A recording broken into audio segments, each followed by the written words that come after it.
ఈ విద్యాలయాల్లో కానీ అలాగే ఉద్యోగాల్లో కానీ అక్కడ బాగా ఒత్తిళ్ళు ఎక్కువైనప్పుడు లేదా మనకి బాగా ఇష్టమైన వాళ్ళు దూరం అయినప్పుడు ఇట్లాంటి మనసుకు కష్టమైన సందర్భాల్లో చాలా కొంతమంది ఆత్మహత్యలు మొదలైన వాటికి గురవుతుంటారు. కాబట్టి దాని గురించి మన శాస్త్రాల్లో ఏం చెప్పబడింది, అటువంటి సందర్భాలని వారించాలంటే సాధనని ఎలా చేసుకుంటే ఇటువంటి ఆలోచనల్ని మనస్సు నుంచి దూరం చేసుకొని మానసికమైన బలాన్ని సంపాదించవచ్చు అనేది ఒక ప్రశ్న. ఇది మనోజ్ఞ గారు అడిగింది. అంటే ఇక్కడ మొదట ఒక విషయం, ఇప్పుడు ఒకడున్నాడు, ఏదో తెలుసో తెలియకో ఏదో ఒక నేరం చేశాడు, దానికి వాడికి శిక్ష పడింది, జైల్లో పెట్టారు, వాడు జైల్లో ఉన్నాడు. వాడి శిక్ష పూర్తవడానికి ఇన్ని సంవత్సరాలు పడుతుంది. వీడేం చేశాడు, జైల్లో ఉన్నప్పుడు, జైల్లో ఉండడం అంటే ఎవరికైనా దుఃఖమే కదా, జైల్లో ఉండడం అంటే అందుకే కదా జైల్లో పెట్టేది. వాడు చేసినటువంటి తప్పుకు వాడు శిక్ష అనుభవించడం కోసమేగా జైల్లో పెట్టేది. వాడు దుఃఖాన్ని అనుభవించాలి, ఎందుకంటే వాడు ఇంకోళ్ళ విషయంలో నేరం చేశాడు కాబట్టి వాడు దుఃఖాన్ని అనుభవించాలి, కాబట్టి వాడిని జైల్లో పెట్టారు. అందులోనూ జైల్లో వాడితో వ్యవహరించేటటువంటి తీరు ఎలా ఉంటుంది అని అంటే, వాడు ఎటువంటి నేరం చేశాడో దానికి తగినట్టుగానే వాడితో వ్యవహారం అనేది ఉంటుంది. వాడు చాలా పెద్ద నేరం చేశాడు అని అంటే కఠినంగానే వాడితో వ్యవహారం ఉంటుంది అక్కడ జైల్లో. మామూలుగా ఒక నేరం చేశాడు అని అంటే మామూలుగా ఉంటుంది. ఈ రకంగా అందులోనూ మళ్ళీ కొంచెం తేడాలు ఉంటాయి. ఇలా ఒకడు జైల్లో ఉన్నాడు, వాడికి 10 ఏళ్ళు శిక్ష పడింది అనుకోండి, ఒక 3 ఏళ్ళు జైల్లో ఉన్నాడు. ఆ తర్వాత ఏమైంది, ఈ 3 ఏళ్లలో వాడు జైల్లో చాలా దుఃఖాన్ని అనుభవిస్తాడుగా, నిజంగానే అనుభవిస్తాడు. ఆ తర్వాత వాడు ఏం చేశాడు అని అంటే, ఇంక ఈ జైల్లో ఉంటే ఇలాగే ఉంటే నాకు చాలా కష్టం, నేను ఇలా దుఃఖాన్ని అనుభవించాల్సి వస్తుందని చెప్పి జైలు నుంచి పారిపోయాడు. పారిపోయిన తర్వాత ఇప్పుడు జైలు నుంచి పారిపోయిన తర్వాత వాడికి దాని ద్వారా మంచి జరుగుతుందా చెడు జరుగుతుందా అనేటటువంటి దాన్ని అందరూ ఆలోచించాలి. ఒకడు జైలు నుంచి పారిపోయినందుకు వాడికి మంచి జరుగుతుందా చెడు జరుగుతుందా? చెడే జరుగుతుంది. ఎందుకు? అసలే ఇదివరకు పెద్ద తప్పు చేశాడు, దానికి 10 సంవత్సరాలు శిక్ష పడింది. ఇంకా జైలు నుంచి పారిపోయి ఇంకా పెద్ద తప్పు చేశాడు. ఏదో జైలు నుంచి పారిపోయి తప్పించుకోవచ్చు, ఎక్కడో ఉండిపోవచ్చు అనుకున్నాడు, కానీ ఎన్నాళ్ళు ఉంటాడు, ఎన్నాళ్ళు తప్పించుకోగలుగుతాడు? మళ్ళీ ఖచ్చితంగా వాడిని పట్టుకుంటారు. దీనికి సంబంధించినటువంటి శిక్షను ఇంకా మళ్ళీ వాడు అనుభవించాల్సి వస్తుంది. ఆ 10 సంవత్సరాల శిక్షే కాకుండా ఇంకా దీనికి సంబంధించిన శిక్షను కూడా ఇంకా ఎక్కువ వాడు అనుభవించాల్సి వస్తుంది. అలా వస్తుందా లేదా? ఖచ్చితంగా ఆ శిక్షను అనుభవించాల్సి వస్తుంది.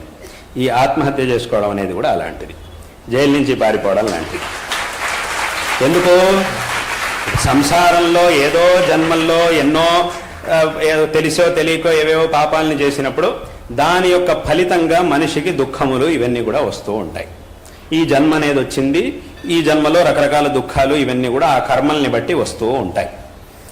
ఇటువంటి కర్మల్ని అంటే ముందే చేసినటువంటి కర్మల యొక్క ఫలితంగా దుఃఖాన్ని అనుభవిస్తూ ఉన్నప్పుడు దీని నుంచి నేనేదో తప్పించుకున్నట్టు అవుతుంది అని కనుక చెప్పి ఆత్మహత్యను కనుక చేసుకుంటే అప్పుడు ఏమవుతుంది? తద్వారా దీని ఫలితం ఇంకా ఎక్కువే అవుతుంది తప్ప ఆ దుఃఖం ఏమి కూడా తక్కువ కాదు. ఎందుకంటే కర్మల నుంచి మనిషి ఎక్కడికి తప్పించుకోగలుగుతాడు? ఎక్కడికి కూడా తప్పించుకోలేడు. కర్మలు జన్మలు కూడా కర్మలు వెంటాడుతూనే ఉంటాయి మనిషిని. ఈ కర్మలు అనేవి ఏదో ఒక జన్మలో అయిపోయేటటువంటి విషయాలు కావు.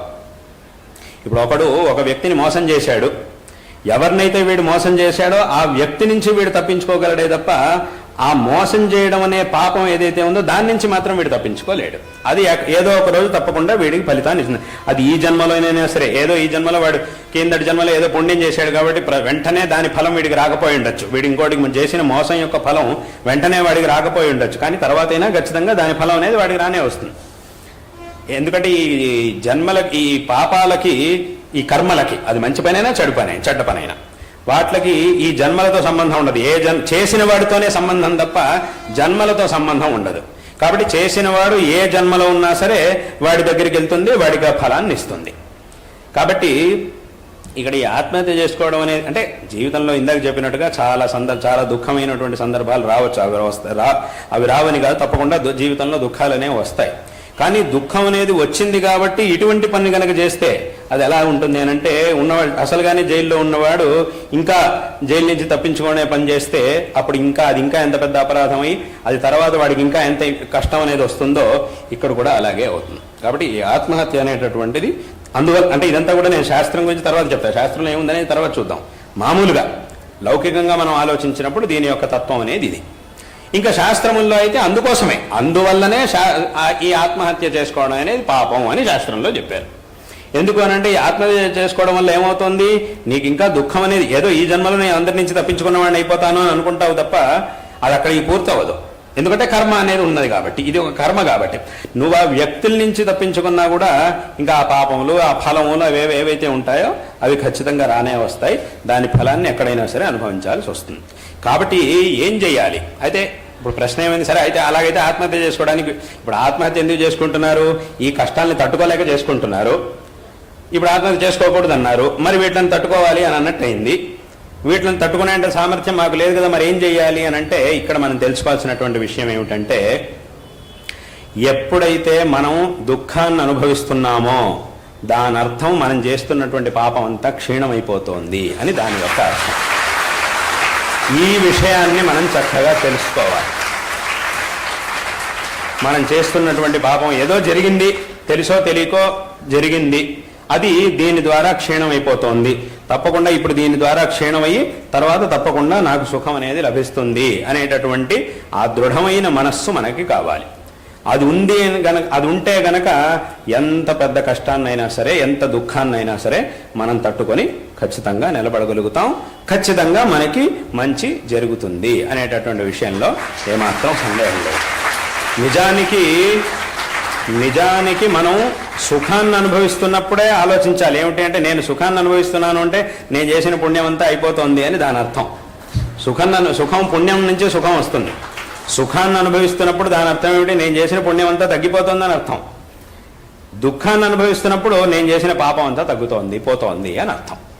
కాబట్టి అక్కడికి ఏమైందనంటే, ఈ ఆత్మహత్య అనేది ఏదైతే ఉందో దీనివల్ల దుఃఖం అనేది ఇంకా ఎక్కువ అవుతుందే తప్ప తక్కువ కాదు. కాబట్టి దీనివల్ల దుఃఖాన్ని ఇంకా ఎక్కువ చేసుకొని, పరిస్థితిని ఇంకా కూడా విషమంగా తయారు చేసుకొని, ఇప్పుడు జైలు నుంచి పారిపోయినటువంటి వాడు ఆ పరిస్థితిని ఇంకా విషమంగా చేసుకొని ఇంకా ఎక్కువ దుఃఖాన్ని అనుభవించడం కంటే చేసినటువంటి ఆ పనికి అనివార్యంగా వచ్చినటువంటి దుఃఖాన్ని అనుభవించడం అనేది దానికంటే కూడా ఉత్తమం.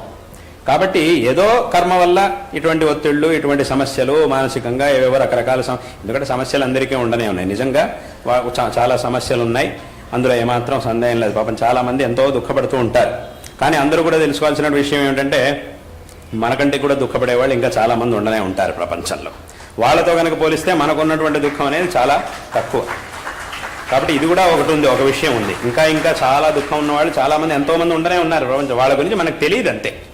ఎంతెంత దుఃఖాలను అనుభవించే వాళ్ళు ఈ ప్రపంచంలో ఉన్నారనే విషయం మనకి తెలియదు. కాబట్టి మనకొచ్చిన దుఃఖం మాత్రమే మనకు తెలుసు. కాబట్టి మనం ఏం చేస్తున్నామంటే, అయ్యో నాకు చాలా పెద్దది వచ్చేది, ఇంకా జీవితంలో నేను దీని నుంచి బయటకు రాలేను అనేటటువంటి భావనని మనం తెచ్చుకుంటున్నాం. కానీ వాస్తవంగా చూస్తే మనకంటే ఇంకా ఎన్నో కష్టాల్లో ఉండేటటువంటి వాళ్ళు, కానీ వాటన్నిటిని కూడా ఎదిరించి ధైర్యంగా బతుకుతున్నటువంటి వాళ్ళు ఎంతోమంది ఉన్నారు. తర్వాత వాటన్నిటి నుంచి బయటకు వచ్చి ఉత్తమమైనటువంటి స్థితికి వచ్చిన వాళ్ళు చాలామంది ప్రపంచంలో ఉండనే ఉన్నారు. కాబట్టి ఈ విషయాల్ని అందరూ కూడా చక్కగా తెలుసుకోవాలి. ఈ ఒత్తిళ్ళు వచ్చినప్పుడు, ఇటువంటి ఒత్తిళ్ళు, ఇటువంటి కష్టాలు వచ్చినప్పుడు తప్పకుండా దానికి ఒక పరిహార మార్గం అనేది ఉండనే ఉంటుంది. ఆ పరిహార మార్గాన్ని మనం చక్కగా ఆలోచించి, ఈశ్వరుడు ఎక్కడో ఒక చోట దానికి ఒక పరిహారాన్ని ఉంచుతాడు. కాబట్టి అటువంటి సందర్భంలోనే ఇంకా ధైర్యంగా ఉండాలి. ఏమీ లేని సందర్భంలో ధైర్యంగా ఉంటే ఆ ధైర్యానికి ఉపయోగం ఏముంది? ఈ కష్టాలు వచ్చినటువంటి సందర్భంలో మనం దృఢంగా నిలబడితేనే ఆ దార్ఢ్యానికి ఒక విలువ ఉంటుంది. ఏమీ లేనటువంటి, ఇప్పుడు ఒక వెన్నెల ఉంది, వెన్నెల జనాలు ఉండేటటువంటి చోట చక్కగా వెన్నెల కాస్తోంది అని అంటే ఆ వెన్నెలను అందరూ కూడా అనుభవించగలుగుతారు. అదే ఎక్కడో అడవిలో ఎవరూ కూడా లేనటువంటి చోట కాస్తూ ఉన్నటువంటి వెన్నెల ఏదైతే ఉందో దానికేం ఉపయోగం లేదు. ఎందుకంటే అక్కడ దాన్ని అనుభవించి ఆ వెన్నెల గొప్పతనాన్ని తెలుసుకునే వాళ్ళు ఎవరు లేరు. ఇక్కడైతే జనాలు ఉండే చోట వెన్నెల ఉంది అని అంటే దాని యొక్క గొప్పతనాన్ని మనం తెలుసుకోగలుగుతాం.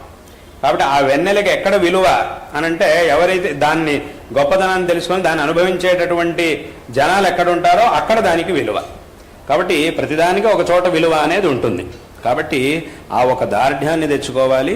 ఎటువంటి పరిస్థితి వచ్చినా కూడా దాన్ని ఎదిరించి ముందుకెళ్ళేటటువంటి సామర్థ్యాన్ని మనం తెచ్చుకోవాలే తప్ప ఇటువంటి ఆత్మహత్య ఇవన్నీ కూడా చేసుకోవడం అనేది సరికాదు. అందుకే దీన్ని పాపము అని శాస్త్రంలో చెప్పారు. అది తర్వాత